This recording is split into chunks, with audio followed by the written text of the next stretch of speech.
Bonsoir à tous. Je suis moi aussi très heureuse d'être ici. Je représente la présidente de la CNIL qui n'a pas pu assister à cette manifestation.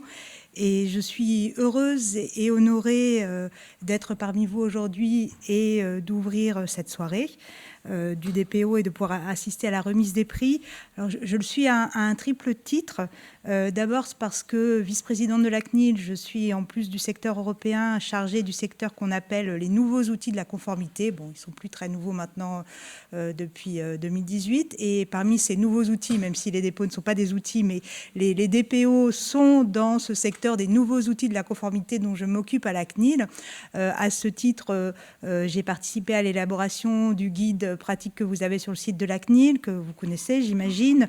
J'ai présenté d'autres, de nombreux dossiers. Donc, c'est moi qui suis en charge plus particulièrement au sein du collège de la CNIL des DPO. Donc, je suis vraiment très heureuse d'être ici avec vous.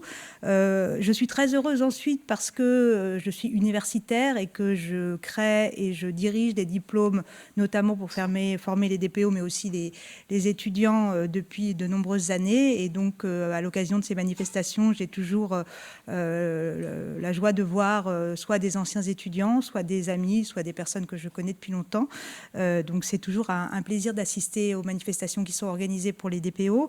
Et je suis très heureuse, enfin, parce que je suis, comme nous tous à la CNIL, convaincus du rôle central des DPO dans la mise en œuvre du RGPD. Sans les DPO, la CNIL et ses presque 300 agents n'obtiendraient pas de tels résultats.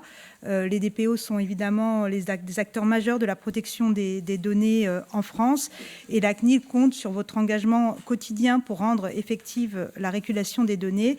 Et nous savons que ça n'est pas toujours facile. C'est la raison pour laquelle la CNIL se réjouit infiniment des initiatives qui mettent à l'honneur les entreprises, qui valorisent et soutiennent l'action de leurs délégués, comme la soirée de ce soir. Des initiatives comme celle du Club du DPO contribuent à mettre en avant les bonnes pratiques, à encourager les organisations à intégrer pleinement le DPO dans leur gouvernance en le dotant des moyens et des ressources nécessaires à son action. Et je voudrais profiter des quelques minutes qui me sont laissées pour évoquer 3 points qui me semblent importants s'agissant des DPO. Le premier qui a été déjà évoqué par Nathalie, le fait que les DPO sont aujourd'hui confrontés à de nouveaux défis. Le deuxième, c'est que la CNIL les accompagne. Et le troisième, c'est que nous avons un plan d'action pour l'avenir aussi. Premier point, les défis auxquels sont confrontés les DPO. Un premier défi qui est l'évolution du métier de DPO. Un deuxième défi qui est la complexification des sujets. L'évolution du métier d'abord. Comme ça a déjà été dit, la CNIL compte 36 000 délégués à la protection des données dans plus de 100 000 organismes. 1686 DPO sont des DPO externes. Un tiers des désignations sont réalisées dans le secteur public et 62% dans le secteur privé. Et la CNIL est très attentive aux résultats de l'enquête très intéressante qui est menée chaque année par le ministère du Travail et la FPA sur le métier de DPO. Et la dernière enquête montre que certaines caractéristiques des DPO ont changé récemment. Par exemple, 57% des répondants DPO internes et mutualisés travaillent dans des structures de moins de 250 salariés. Ce développement au sein des plus petites structures, c'est une bonne chose, mais la conséquence, c'est souvent que les DPO ont moins de moyens. À cela s'ajoute le fait que 51% des répondants sont issus d'autres domaines d'expertise que le juridique ou l'informatique, ce qui peut parfois être problématique.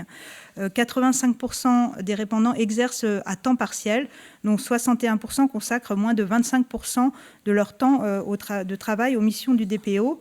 Et donc, si d'un côté, on a certains DPO qui bénéficient d'une formation solide, de moyens adéquats, de temps suffisant pour se consacrer à leur mission, d'autres doivent composer avec des moyens limités, des contraintes de temps très importantes et une moindre expérience. Cette disparité représente un défi en termes de prise de conscience des enjeux, d'autant que les sujets traités deviennent de plus en plus complexes. Je vais passer rapidement là-dessus parce que ça a déjà été dit. La complexité, elle est à la fois liée aux avancées technologiques et au déploiement de l'intelligence artificielle, et aussi de l'autre à l'apparition de réglementations connexes comme le RIA, le règlement IA, ou la directive NIS 2, ou d'autres règlements dans certains secteurs, le DSA, le DMA, etc. etc. Bon, je ne sais pas s'il faut souhaiter une réouverture du RGPD. Hein. Moi, personnellement, je ne le souhaite pas, mais peut-être que c'est dans les tuyaux. En fait, bon, je ne suis pas sûre que si on le fait, on ira vers un mieux et pas vers plutôt une diminution du niveau de protection. Mais enfin, bon, bref, ça c'est le législateur européen qui le décidera. Consciente de ces enjeux, la CNIL reste fermement engagée à accompagner et soutenir la profession. C'est le deuxième point que je voulais mentionner. L'accompagnement que nous proposons au DPO. En 2023, la CNIL a reçu 1650 demandes de conseils de professionnels, dont près de 800 émises par les DPO, 4000 appels téléphoniques de DPO. Et donc, nous sommes engagés pour soutenir et accompagner la profession, d'où notre présence ici et à vos côtés, évidemment. Au quotidien, les DPO peuvent s'adresser au service des délégués de l'accompagnement qui répond à leurs demandes. Ce service organise aussi des journées RGPD en province, puisqu'il n'y a pas que Paris, en région. Et ces dernières sont organisées, par exemple, la dernière a eu lieu à Montpellier le 4 décembre dernier. C'est le service des délégués aussi et de l'accompagnement qui est responsable du MOOC RGPD, qui est notre formation maison et qui rencontre un grand succès puisqu'on a plus de 170 000 utilisateurs. Ça, c'est des chiffres du printemps. Et enfin, la publication des tables informatique et liberté a aussi pour fonction d'aider l'ensemble des juristes en protection des données, dont les DPO. Donc, la CNIL souhaite vraiment aider les DPO à renforcer leurs compétences et à les aider à suivre les évolutions technologiques et réglementaires. Et c'est la raison pour laquelle nous enrichissons constamment notre site avec l'espérance que ce que nous faisons est suffisamment clair et visible. Et troisième point, la CNIL a proposé, met en place un plan d'action pour accompagner les DPO avec 3 points. D'abord, comme ça a été déjà dit aussi, je ne fais que vous répéter, accompagner les DPO dans leur prise de fonction avec l'élaboration d'un kit d'embarquement qui sera envoyé aux nouveaux délégués, qui donnera accès à un ensemble de ressources, d'outils utiles dans la prise de poste.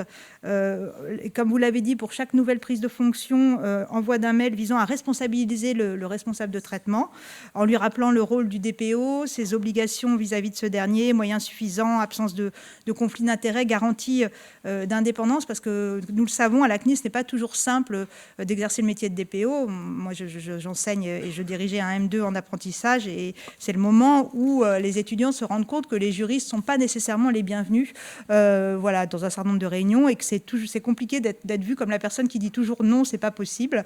Voilà, donc je pense qu'il y a un vrai besoin d'accompagnement et de ce point de vue-là. Ensuite, enrichir ce qu'on appelle le hub DPO du site de la CNIL avec la mise en place de nouveaux téléservices.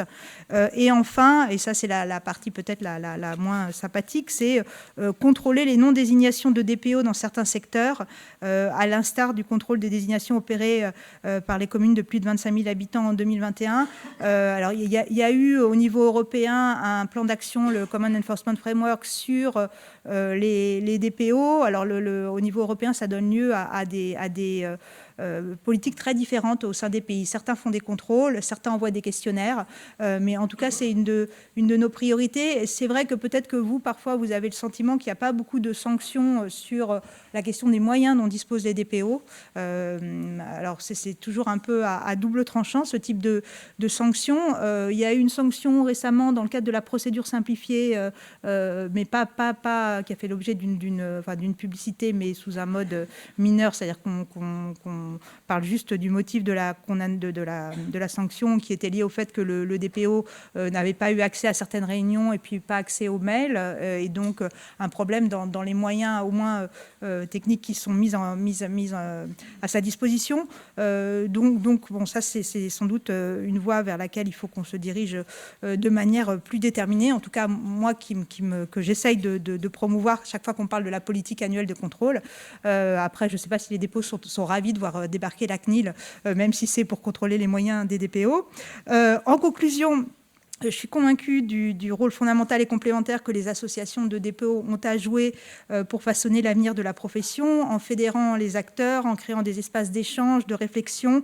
Elles participent à l'émergence et à la diffusion de bonnes pratiques. Elles permettent d'anticiper les évolutions en contribuant à définir les contours de la fonction. Donc, je voulais remercier ces associations, les organisateurs de cette soirée et l'ensemble des DPO de leur engagement au service de notre ambition commune pour permettre que l'innovation numérique respecte les libertés et les droits fondamentaux des individus. Je vous remercie.